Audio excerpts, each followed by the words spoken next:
As far as dyes go, I've heard of coffee dyes and tea dyes, and what would you recommend?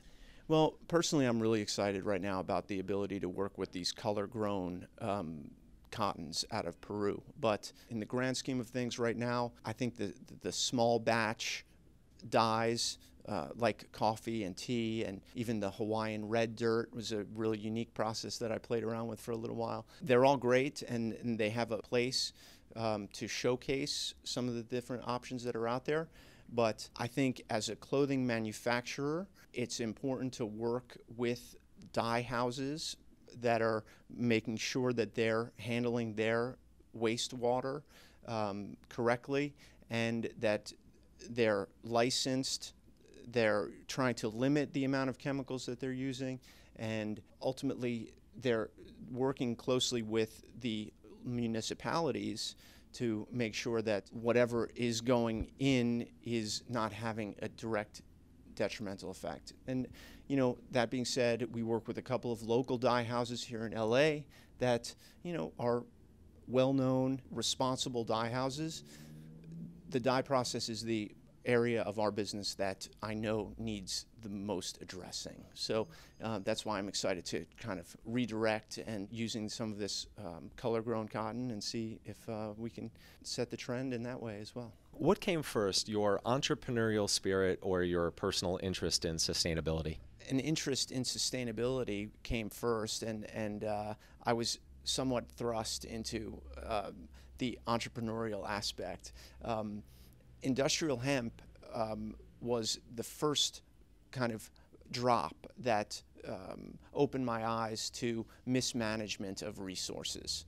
And so when I started to do some more research and I found that hemp fabric was available, but hemp t-shirts were not available, I saw an opportunity to just do something simple, a little t-shirt line. It was the original idea.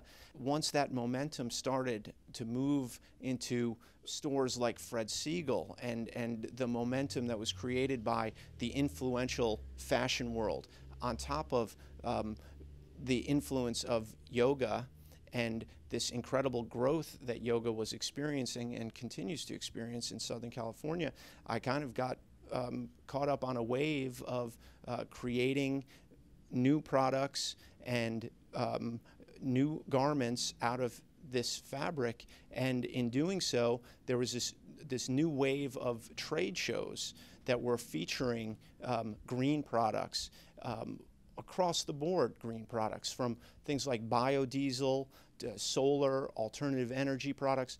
And that's when I really saw this is not just a little clothing line. This is a vehicle for me to learn about progressive technology, from sustainable building and architecture, design, all of these things that have always been an interesting hobby for me were now thrust into my direct vision at these trade shows. And I was coming across all of these unique people that were working off the grid and trying to find better and more efficient ways of living.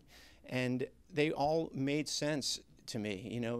Inherently, they were unique ideas that deserved more attention. And so it really opened up a whole new level of entrepreneurial spirit in me after being, just pushed a little bit in that direction originally. So I know you don't like to mention celebrity names, but I love to. I'm a name dropper. No, anyway, I spoke with Dave Navarro at the Crude premiere, a movie about the oil industry and what's gone on in Ecuador. I was mentioning to him, which we all know, he has major influence, as do all rock stars and all celebrities, to influence people.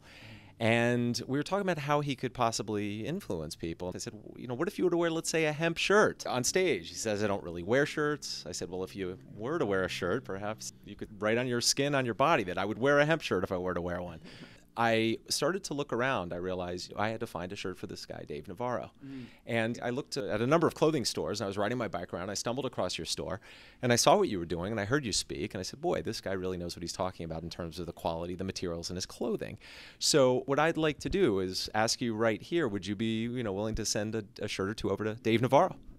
Absolutely. I think we've got we've got some great stuff in here that I think Dave would really appreciate. I know his style. He's a trendsetter and a progressive guy who is very fit. So I think that we can probably come up with a couple of pieces that he might represent really nicely on stage. Let's bring Navarro over to the green side. That sounds good to me. That definitely would be a key player on our side, that's for sure. Terrific. And can you just let people watching this know where you're located? Our retail store is at 2400 Main Street in Santa Monica, California. And we're also on the web at www.naturalhighlifestyle.com. Thank you very much, Frank. My pleasure. Thank you so much. Thanks for coming down.